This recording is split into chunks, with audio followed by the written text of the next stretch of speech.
आप सभी को मेरी तरफ से जय माता दी। आज का मैं जो वीडियो बना रहा हूँ वो एक माता और पुत्र के अटूट प्रेम का एक व्रत के ऊपर वीडियो बना रहा हूँ, जिसके लिए कई सारी जानकारियाँ हैं जो कई माताओं और बहनों को पता नहीं है। इसी के लिए वो वीडियो के माध्यम से देखने की ज़रूरत पड़ रही है। तो मैं आप सभी माताओं और बहनों से ये बताना चाहता हूँ कि अगर आपको एकदम सही जानकारी चाहिए तो इस वीडियो को अंत तक ज़रूर देखिएगा, क्योंकि मैं कहीं कहाई हुई बात पे वीडियो नहीं बना देता हूँ। मैं पंचांगों को देखने के बाद, ग्रंथों को पढ़ने के बाद तथा शास्त्रों में लिखित बातों को चुन चुन कर मैं नोट करने के बाद ही वीडियो बनाने का प्रयास करता हूँ, ताकि अगर कोई मेरे वीडियो में आकर मेरी द्वारा दी गई जानकारी को हासिल करता है तो उसे किसी और की वीडियो या जानकारी लेने की आवश्यकता ना पड़े। तो वीडियो भले ही लंबी हो सकती है, लेकिन जानकारी एक भी गलत नहीं हो सकती है। तो बिना देरी करते हुए शास्त्रों में लिखित बातें मैं आप सभी को बताता हूं, जो कि 100% सत्य है, कहीं भी कोई गलत बात नहीं है। तो शुरुआत करते हैं कि जितिया में क्या खाना चाहिए। उसके बाद दूसरे नंबर पे आएगा कि जितिया का नहाय खाए कैसे करें। फिर दूसरे नंबर पे है व्रत का शुभ मुहूर्त। तीसरे नंबर पे है जितिया व्रत क्यों रखते हैं। चौथे नंबर पे है जितिया व्रत में क्या क्या लगता है। पांचवें नंबर पे है जितिया का नहाय खाए कैसे करें और जितिया करने से क्या लाभ होता है। इसकी पूरी जानकारी मैं बताने वाला हूं, तो बिल्कुल ध्यान पूर्वक सुनिएगा। इसमें लिखित है कि जितिया व्रत सभी व्रतों में सबसे कठिन माना गया है। जो महिलाएं जितिया व्रत रखती हैं उन्हें एक दिन पहले अश्वनी मास के कृष्ण पक्ष की 7वीं तिथि की शाम को 8 तरह की सब्जियां, अरुआ चावल, मड़ुआ की रोटी खाते हैं। इसके बाद अष्टमी तिथि को उपवास करती हैं। अश्वनी मास के कृष्ण पक्ष की अष्टमी तिथि को आंगन या अखरा में जितिया पवित्र अंजरी की एक शाखा लगाती है। वे पुआ ढुसका बनाते हैं और एक कटोरी में 8 प्रकार की सब्जियां, फूल और फल रखते हैं।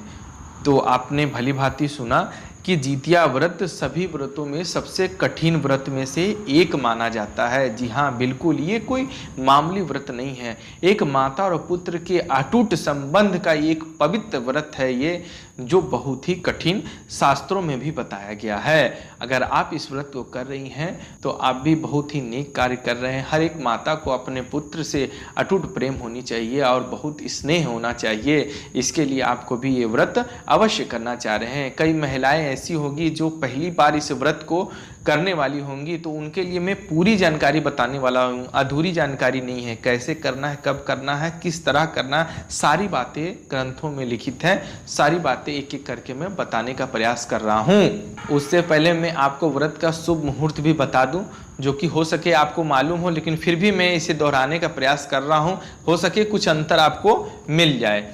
इसमें लिखित है कि इस साल की जीवित पुत्रिका व्रत यानी जितिया व्रत 6 अक्टूबर 2023 दिन शुक्रवार को रखा जाएगा। अष्टमी तिथि की शुरुआत 6 अक्टूबर की सुबह 7:05 में होगी।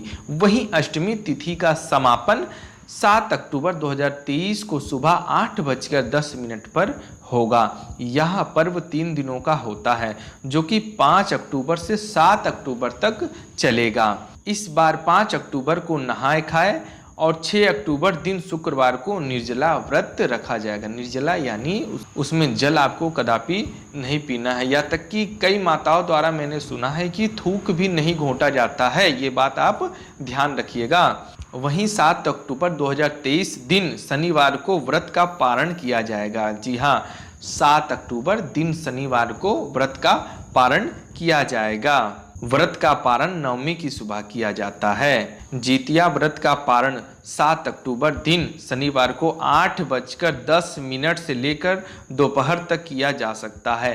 पारण के बाद ही व्रत पूर्ण माना जाता है। ये भी नहीं है कि व्रत कर ली है तो अपने मन मर्जी से भी कभी कुछ खा लेना चाहे नहीं खाना, ऐसा भी नहीं किया जाता है। जिस तरह व्रत का शुभ मुहूर्त होता है उसी तरीके से पारण का भी शुभ मुहूर्त होता है। पारण का अर्थ यह है कि आप कोई भी व्रत कर रहे हो, चाहे ज्योतिया कर रहे हो, चाहे मान के नवरात्रि कर रहे हो, चाहे शिवरात्रि, कोई भी व्रत आप कर रहे हो, तो पारण का मतलब ये है जब पूरी तरीके से आप व्रत करके भगवान के समीप आके आप प्रार्थना करते हैं कि हे माता, हे प्रभु, आपके द्वारा इस व्रत को मैं अच्छी तरीके से पूरी कर पाई हूँ, चाहे पूरा कर पाया हूँ, तो मैं इस व्रत का समापन कर रहा हूँ, अथवा आप हमें आज्ञा दे, कुछ भोजन मैं कुछ खा सकूं, इसकी मुझे आज्ञा प्रदान करें। यही होता है पारण का मतलब। तो पारण का तिथि मैं दोबारा आपको बता दे रहा हूं। पारण है 7 अक्टूबर दिन शनिवार 8:10 से लेकर दोपहर तक किया जा सकता है। दोपहर तक इसमें लिखित है, तो दोपहर का मतलब ये नहीं कि आप 2 बजे, 3 बजे, 4 बजे ऐसा करिएगा, ऐसा नहीं। आप व्रत कर चुकी हैं तो आप भली भांति भगवान की पूजा आराधना करके आप भगवान से अनुमति लेके पारण, यानी आपको जो भी खाने की इच्छा हो, कोशिश ये करना चाहिए कि मीठे से शुरुआत करनी चाहिए, ना कि नमकीन और तीखा से शुरुआत करनी चाहिए। और आगे बढ़ते हैं और विशेष जानकारी मैं आप सभी को बताने वाला हूं, बिल्कुल ध्यानपूर्वक सुनिएगा। ज्योतिया व्रत क्यों रखा जाता है? कई सारे बहनों की नई नई शादी होगी तो उसे शायद इस बारे में नहीं जानकारी हो, तो उसे मैं बताने का प्रयास कर रहा हूं कि शास्त्रों में क्या लिखित है। धार्मिक मान्यताओं के अनुसार जिसके लंबे समय तक संतान नहीं हो रहा है, उनके लिए ज्योतिया का व्रत तप के समान माना जाता है। संतान की आयु बढ़ाने और उन्हें हर तरह का सुख उपलब्ध कराने वाली कामना और भावना के साथ महिलाएं यह व्रत करती हैं। यह निर्जला व्रत होता है। तो कितनी बड़ी बात शास्त्रों में लिखित आई है, यानी जिनके पुत्र नहीं होते, यानी कोई संतान नहीं होता, उनके लिए खासकर ये व्रत हिंदू धर्म में बनाया गया है। यानी जिनके कोई संतान, यानी कोई पुत्र या कोई भी संतान नहीं होती, उनके लिए ये ज्योतिया व्रत सबसे उत्तम व्रत में से एक माना जाता है। तो आप भी ये प्रयास करें, अगर आपकी भी कोई संतान अभी तक नहीं हुई हो, जो माता या बहन ये देख रही हो जिनका कोई भी संतान यानी पुत्र ना हो, उनके लिए मैं आप बताना चाहता हूँ कि आप भी इस व्रत को कर सकती हैं। क्योंकि अगर आपके पास कोई संतान नहीं है तो आप भी कर सकते हैं, और जिनके पास संतान है उनको तो ये व्रत करना ही करना है। लेकिन अगर आपके पास कोई संतान नहीं है तो आप इस व्रत को अवश्य करने का प्रयास करें। हाँ, थोड़ा कठिन है, ये मैं नहीं बोलता हूँ कि कठिन नहीं, कठिन है, लेकिन आप शुरुआत करेंगी तभी तो आसान लगेगा। जब तक कोई कार्य को आप करते नहीं है तब तक उसमें आसानी हो ही नहीं सकती है। थोड़ा सा कष्ट अगर आपका शरीर नहीं झेलेगा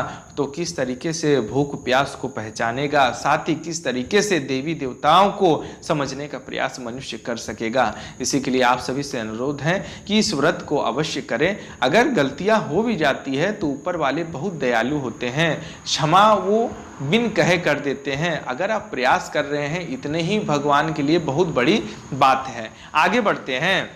ज्योतिया व्रत में क्या क्या लगता है, बिल्कुल ध्यान से सुनिएगा।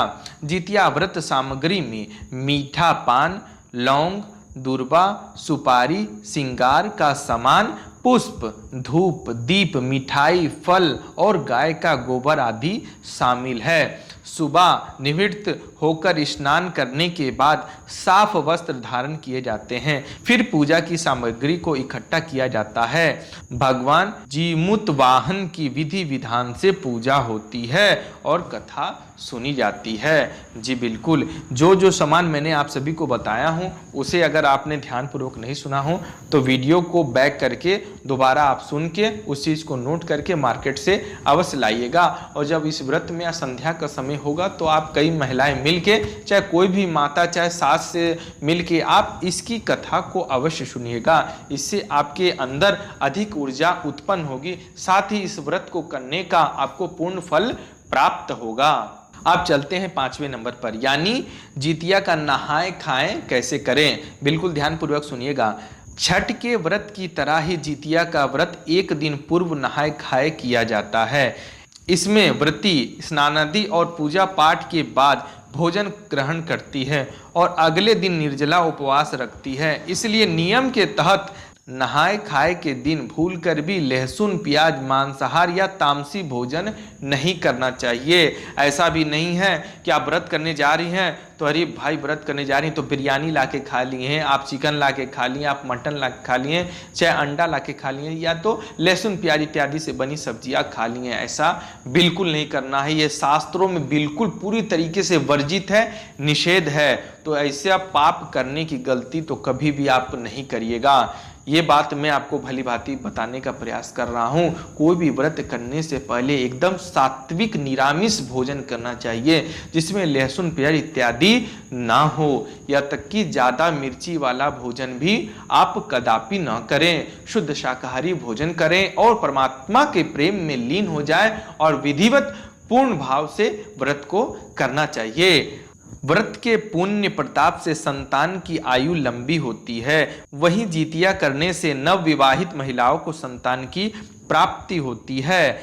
महिलाएं ये व्रत अपने बच्चों की समृद्धि, सुख, शांति और सफल जीवन के लिए ये व्रत करती हैं। तो सभी माताओं से मेरा यही अनुरोध है, मैं जो सारी जानकारी शास्त्रों और ग्रंथों में लिखित बातें मैं आप सभी को बताया हूँ, उसे भली भांति अपने व्रत में करने का प्रयास अवश्य करिएगा। देखिए, कोई अगर शुरुआती महिला है, कोई बहन है, कोई इसे शुरुआती दौर पर कर रही हैं, तो उनसे अगर कोई त्रुटि हो रही हो तो कोई बहुत बड़ी बात नहीं है। प्रयास करने वाला ही सबसे बड़ा होता है। तो आप प्रयास करने से कभी भी पीछे मत हटिएगा। ऐसा भी नहीं है कि आपको भगवान छुरी लेके भोंकने के लिए तैयार हो जाएंगे कि आपने ये गलती क्यों की। ऐसा नहीं है, भगवान से दयालु कोई नहीं है, ये मान के चलिएगा।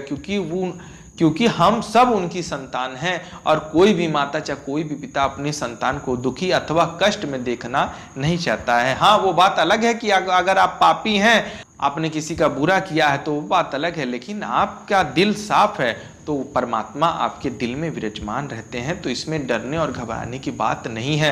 मेरी शुभकामनाएं आप सभी माताओं और बहनों के साथ है कि आप इस व्रत को भली भांति करने का प्रयास करें, और साथ ही मेरे द्वारा दी गई जानकारी अगर आपको पसंद आई हो तो चैनल को सब्सक्राइब करना बिल्कुल ना भूलें। धन्यवाद। जय माता दी।